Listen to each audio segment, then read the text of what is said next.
இலக்கை நோக்கி டுவர்ட் த கோல். இந்த நிகழ்ச்சிக்கு உங்களை அன்புடன் வரவேற்கிறோம். Praise the Lord. ஆண்டவராகிய இயேசுவின் இனிய நாமத்தில் உங்கள் எல்லாருக்கும் அன்பின் வாழ்த்துக்கள். 35ஆம் சங்கீதம் 18ஆம் வசனம்.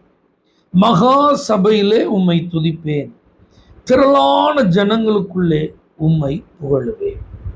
தாவீது ஆண்டவரை துதிப்பதற்கும் புகழ்வதற்கும் அவர் குறிப்பிடுகிற இடத்தை பார்த்தீங்கன்னா மகா சபை, திரளான ஜனங்களுக்கு முன்னிலை.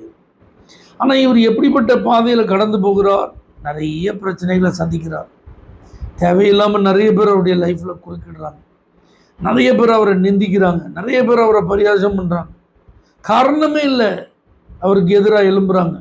இப்படிலாம் ஒரு சூழ்நிலை வரும்போது எதுக்கு வெளியில் தலையை காட்டணும்?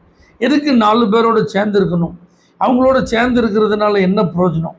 அவங்க நல்லா இருக்கணும்னு சொல்லி நான் நினச்சேன். அவங்களுக்கு ஒரு கஷ்டம் சொல்லும்போது அவங்களுக்காக ஜெபம் பண்ணேன். அவங்களுடைய வாழ்க்கையில் ஒரு பெரும் பாதிப்பு ஏற்பட்ட போது அவங்களுக்காக உபவாசம் பண்ணிலாம் நான் ப்ரேயர் பண்ணேன். ஆனால் இன்றைக்கி அவங்க என்னையை பார்க்கும்போது என்னையை விரோதிக்கிறாங்க, என்னையை பகைக்கிறாங்க. எனக்கு ஒரு கஷ்டம்னு உடனே அவங்க கைத்தட்டி சிரிக்கிறாங்க, நல்லா வரட்டும், நல்லா படட்டும், இப்படிலாம் சொல்லி 4 பேர் கூடி பேசுகிறாங்க. எதுக்கு இந்த மனுஷ சஞ்சாரம்? வேண்டாம். நம்ம பாட்டுக்கு ஓரமாக ஒதுங்கிடும். நம்ம யாரு கூட என்ன செய்ய வேண்டாம், இருக்க வேண்டாம். இப்படியெல்லாம் நினச்சிட்டு இருந்த அந்த நினைவுகளுக்கெல்லாம் அவன் இடம் கொடுக்கணும்னா இடம் கொடுத்துருக்கலாம். ஆனால் அவன் அப்படி நினைக்கல. பாருங்களேன், மகா சபைக்கு நான் வருவேன், திரளான ஜனங்களுக்கு முன்னாடி நான் வருவேன். எதுக்கு வருவேன்? என் பிரச்சனையை சொல்கிறதுக்கா?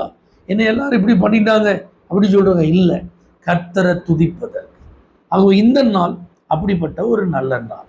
வாழ்க்கையில் 1000 பிரச்சனை இருக்கலாம், நம்முடைய வாழ்க்கையில் நம்ம எதிர்பார்க்காத நிறைய காரியங்கள் நடந்துட்டு இருக்கலாம். ஆனால் அதுக்காக நான் சர்ச்சுக்கு வரல, எனக்கு மனசு கஷ்டமாக இருக்குது, நான் ஆலயத்துக்கு வர விரும்பலை, ஆட்களை பார்க்குறக்கு எனக்கு பிடிக்கல, இதெல்லாம் சொல்கிறது நிறுத்திட்டு தாவீதை போல மகா சபையில் உம்மை துதிப்பேன், திரளான ஜனங்களுக்கு முன்பாக உம்மை புகழ்வேன்னு சொல்லிட்டு நீங்கள் வாங்க. உங்களுக்கு கர்த்தர் அற்புதங்களை செய்வார், உங்களுக்கு கர்த்தர் அதிசயங்களை செய்வார். அப்போ என்ன திறமை நடக்கும்? ஊழியக்காரனின் சுகத்தை விரும்புகிற தேவனுக்கு ஸ்தோத்திரம் உண்டாவதாகன்னு மற்றவங்க எல்லாரும் கர்த்தரை துதிக்கிற அளவுக்கு உங்கள் வாழ்க்கையை கர்த்தர் மாற்றுவார்.